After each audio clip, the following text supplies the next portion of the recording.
इस संविधान चौक में वंचित बहुजन आघाड़ी नागपुर की तरफ से ये जो आंदोलन किया जा रहा है, ये आंदोलन उत्तर प्रदेश के हाथरस जिला में मनीषा वाल्मीकि इस दलित हिंदू युवती पर जो असाधारण दुर्दम्य अन्याय और अत्याचार वहाँ के उच्च वर्णीय लोगों ने, साथ में पुलिस ने और साथ में सरकार ने भी, और साथ में वहाँ के मुख्यमंत्री योगी आदित्यनाथ ने भी जो षड्यंत्र रचकर अन्याय और अत्याचार किया, सारा देश में हलचल मच गई, खलबली मच गई कि ये देश है, ये भारत देश है, कि देश में यहाँ की युवतियाँ सुरक्षित नहीं, चाहे वो किसी जाति की रहो, किसी धर्म की रहो, किसी पंथ की रहो, लेकिन इस देश में अभी ये मनुवादी, ये प्रस्तापितवादी, ये हिटलरवादी, ये लोग यहाँ दलित पीड़ित शोषित वंचित महिलाओं को सुरक्षित रहने की इजाज़त नहीं देते। उसका आज ये हाथरस जीता जागता उदाहरण है। हमारी ऐसी डिमांड है, वो उनको फांसी तो होनी चाहिए आरोपियों को, लेकिन साथ में ये हिटलर शाही की परिसीमा वो योगी सरकार ने उल्लंघन कर दिया, कहाँ से कहाँ पहुँचा दिया। 15 दिन तक उसके परिवार को कोई मिल नहीं सकता, मीडिया को बंदी, रिश्तेदारों को बंदी, वहाँ के परिचित लोगों को बंदी। 15 दिन मीडिया को रोका गया और किसी को भी ये सच्चाई सामने लाने की इजाज़त नहीं दी गई। ये बहुत बड़ा है मनुवादियों का, ये आरएसएस के विचारधारी, ये सरकार का ये बहुत बड़ा षड्यंत्र है। फांसी तो आरोपियों को होनी चाहिए। वहाँ के 4 पुलिस सस्पेंड हुए, उससे नहीं चलेगा। षड्यंत्र जिस सरकार ने रचा है, जिस मनुवादी योगी की सरकार ने जो षड्यंत्र रचा है, उसको बर्खास्त कर वहाँ पे राष्ट्रपति राजवट लागू होना चाहिए। इसके लिए हम कलेक्टर के माध्यम से राष्ट्रपति महोदय को आज निवेदन देने जा रहे हैं और उसी के लिए ये आज की लड़ाई हम लड़ने जा रहे हैं। मैं प्राध्यापक रमेश पी से वंचित बहुजन आघाड़ी का विदर्भ का कार्यकर्ता हूँ।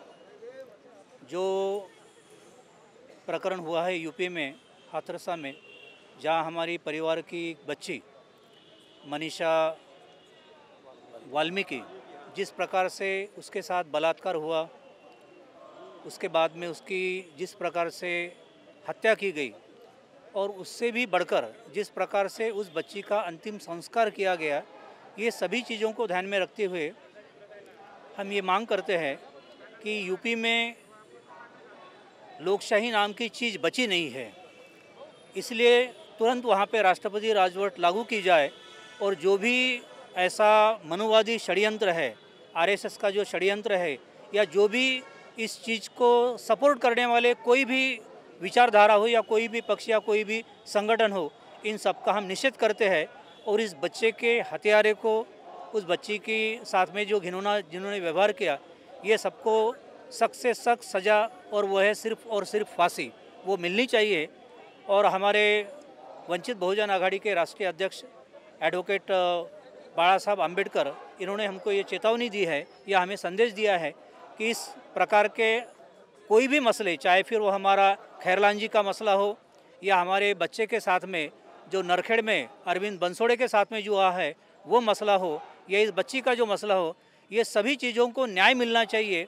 फास्ट ट्रैक पे ये सभी प्रकरण तुरंत उसका निर्णय होना चाहिए और जो भी गुनहगार है उनको सही सज़ा होनी चाहिए, कड़ी से कड़ी सज़ा होनी चाहिए, ऐसा हम निवेदन करते हैं।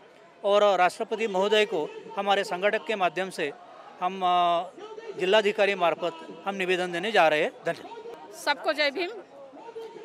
14 सितंबर 2020 को जो हाथरस में मनीषा वाल्मीकि के साथ में बलात्कार हुआ, देश में यह बलात्कार की पहली घटना नहीं है और दलित समाज की लड़की के साथ ये पहली घटना नहीं है। 8 दिन तक की रिपोर्ट दर्ज नहीं कराई गई, 90 दिन रिपोर्ट दर्ज हुई। समाज के दबाव के कारण उसका ठीक इलाज नहीं हुआ, क्यों नहीं हुआ, इसको हमें समझने की ज़रूरत है। निर्भया का बलात्कार हुआ, उसको स्पेशली ट्रीटमेंट दिया गया, क्यों? क्योंकि वह सवर्ण की बेटी। मैं बेटियों में भेदभाव नहीं करती, महिला किसी भी समाज की रहे, किसी भी जाति की रहे, लेकिन महिला की अशमत राष्ट्र की अशमत होती है। मनीषा के अग्नि दी गई, वो भी यहाँ एक उसका बलात्कार था, क्योंकि उसके परिवार का कोई भी सदस्य उस अंतिम संस्कार में शामिल नहीं था। दूसरी महत्वपूर्ण बात कि दूसरे ही दिन मनीषा का जिस दिन अंतिम संस्कार हुआ 30 तारीख को, उसके दूसरे ही दिन फिर बलरामपुर में वैसी घटना हुई और कल मध्य प्रदेश में यह घटना हुई। खरगोन जिले में 9 साल की बच्ची के साथ में फिर बलात्कार हुआ। आए दिन यह जो बलात्कार दलित महिलाओं के साथ में, लड़कियों के साथ में जो होते हैं, इस साजिश को हमें समझने की ज़रूरत है, क्योंकि जब तक आप हिंदू धर्म में रहोगे आपके साथ ये होते रहेगा, जब तक टुकड़े में बटोरोगे होते रहेगा। हमें एकजुट होकर संघर्ष करने की ज़रूरत है। महत्वपूर्ण बात यह है कि जब निर्भया का बलात्कार हुआ था तो स्मृति ईरानी महिला मंत्री ने उसने बोली थी मनमोहन सिंह को कि मैं तुमको चूड़ियाँ देती हूँ। आज स्मृति ईरानी से मैं सवाल करना चाहती हूँ, ये 3 बलात्कार एक साथ हुए, उनको मार दिया गया बच्चियों को। स्मृति ईरानी क्या योगी को और मोदी को साड़ियाँ पहनाने वाली है क्या? केरल में हथनी मरती है तो महिला मंत्रियों के आंसू निकलते, मानव अधिकार के आंसू निकलते हैं। आज कहाँ गया मानव अधिकार, कहाँ गए महिला मंत्री? क्यों इन दलित बच्चियों के साथ में न्याय दिलाने के लिए साथ में खड़े क्यों नहीं है? यह बात यह साबित करती है क्योंकि यह सरकारें मनुवादी हैं और ये क्या समझते हैं, ये देश इनके बाप का है। अरे ये देश बहुजन समाज का, और बहुजन समाज इस देश में एक दिन रूल करेगा, बाबा साहब के संविधान के तहत रूल करेगा। योगी और मोदी सरकार बिल्कुल इन्होंने यहाँ होश में आना चाहिए, अमित शाह में होश में आना चाहिए। इस देश में एक ना एक दिन राज हमारा होगा। तुम विदेशी थे, तुमको भाग कर जाना होगा। मैं बहुजन समाज के अनुसूचित जाति जनजाति के लोगों से यह आह्वान करना चाहती हूँ, जब तक आप हिंदू धर्म में रहोगे आपको अछूत अस्पृश्य समझा जाएगा और आपके बहु बेटियों के साथ बलात्कार होते रहेंगे। डॉक्टर बाबा साहब आम्बेडकर ने कहे हैं, आपको इज्जत प्यारी है तो बौद्ध धर्म स्वीकार करो, आपको सम्मान प्यारा है तो बौद्ध धर्म स्वीकार करो, स्वाभिमान प्यारा है तो बौद्ध धर्म स्वीकार करो, सत्ता हासिल करनी है तो बौद्ध धर्म स्वीकार करो, शिक्षा हासिल करनी तो बौद्ध धर्म स्वीकार करो, व्यवसाय उद्योग हाथ में लेना है तो बौद्ध धर्म स्वीकार करो।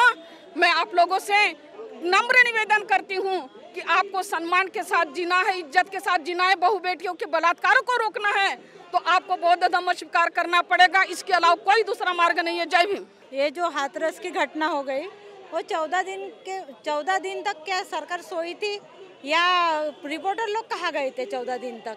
यानी दलित बच्ची है तो उनके साथ बार बार बलात्कार होता ही रहा। 14 दिन तक ये मीडिया क्या कर रही है? अभी तो सब इलेक्ट्रॉनिक हो गया, फिर भी मीडिया कहाँ गई थी? क्योंकि वो दलित बच्ची है इसलिए सब छुपाया जा रहा है। और योगी सरकार को तो कुछ शर्म ही नहीं है कि बच्चियों के साथ, औरतों के साथ ये किस प्रकार का ये धंधा कर रहे हैं। उन्होंने कुर्सी पे रहने का कोई अधिकार नहीं है। वहाँ का कौन सा पुलिस शासन है कि वो हत्या करने के बाद, बलात्कार करने के बाद भी बोलते हैं कि बलात्कार हुआ ही नहीं? फिर लड़की के क्या ऐसे हाथ पाए तोड़ने के लिए वो 4 लोग लेके गए थे क्या? क्यों हमको दलित की बेटी इनको चाहिए? यानी ये सरकार ये जो है वो जातिवादी सरकार है। यहाँ पे कानून का शासन है लेकिन इनको कानून चलता नहीं है। ये अपने मर्जी से राजेशाही कर रहे हैं। ये राजेशाही को अगर खत्म करना है तो सरकार को कुर्सी खाली करना पड़ेगा। और हाथरस की जो घटना है ये बहुत ही निंदनीय है और 4 लोगों को सबके सामने फांसी देना चाहिए।